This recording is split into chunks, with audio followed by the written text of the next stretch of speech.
MotorWeek is made possible by Rock Auto and Tire Rack.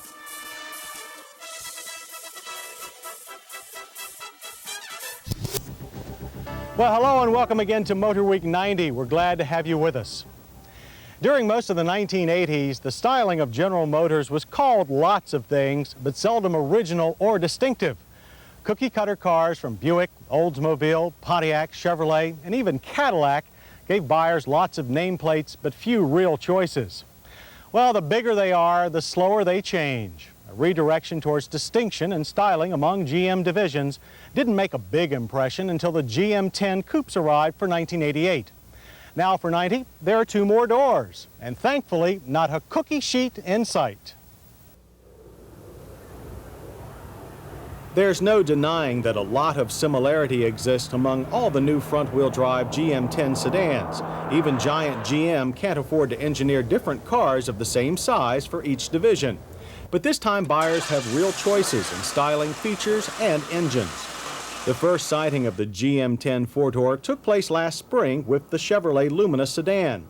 While not earth-shaking in appearance, its shape didn't mimic the generic aero styling that many other makers copied from cars like the Ford Taurus and Audi 5000. It was an original. But the Lumina set the scenario for the other GM10 sedans that would follow. The Lumina is positioned to be the high-volume, bread-and-butter, family and fleet model, a mid-size sedan that virtually everyone can afford.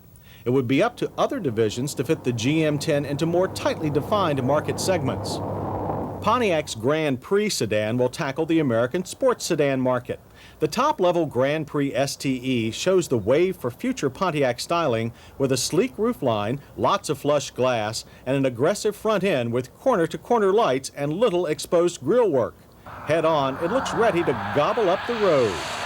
Inside, the sporty theme of the Grand Prix Coupe is carried on, but with improvements. The Coupe's original digital analog instrument cluster has been replaced by a less confusing all-needle and dial unit. The all-independent suspension uses coil springs up front and a transverse leaf spring in the rear.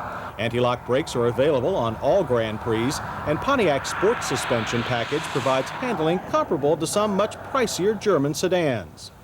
But while the basic suspension design is the same as other GM10 cars, Pontiac drivetrain selection is special. The base drivetrain is a quad-4 and 3-speed automatic. Most Grand Prix will be sold with this 3.1-liter V6 and 4-speed automatic. However, on the Grand Prix, the V6 can come attached with the GM Getrag 5-speed manual as well. Next spring, the STE will gain the 205-horsepower turbo V6 option that appeared last year on a small number of Grand Prix coupes. While Pontiac will fill the horsepower and styling needs of the performance-oriented family, Buick will take the expected luxury path with its Regal four-door. The Regal will not go on sale until after the first of the decade, but when it does, it will offer smooth styling that is completely different from the Regal coupe.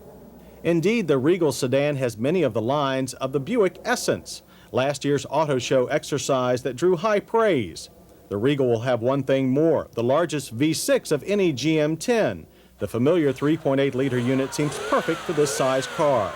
Its 170 horsepower is 35 more than the Regal's standard V6, and its 220 pound-feet of torque matches the Grand Prix V6 turbo.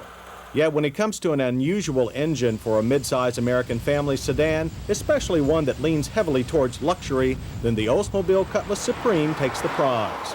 Lift the hood on any standard or I-Series Cutlass Supreme, and you are greeted with the 16-valve platter of not just a Quad 4, but the Quad 4 HO.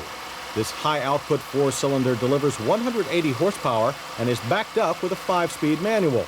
While we doubt Olds will sell a lot of these combos, it is very refreshing to see it offered as a standard American sedan powertrain. Again, styling is unique for the Cutlass Supreme. The front features a somewhat more formal rendition of the coupe's grille, yet the passenger compartment combines 3 window sections per side with a fast wraparound back glass that is one of the most complicated shapes on any car.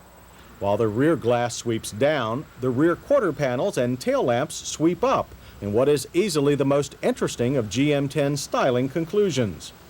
Our car had a trunk lid rack, but we doubt you'll need it since the trunk itself is high and very deep with a broad flat floor. We like the low liftover height and handy cargo net.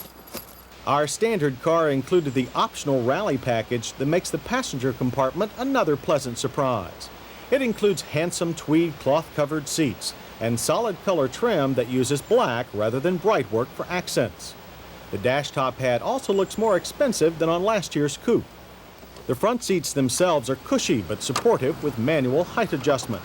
Our only complaint is that when we fix the tilt wheel where most of our drivers preferred, the tops of some of the gauges are obscured. Too bad, since the Olds digital and analog form cluster is very comprehensive and easy to scan.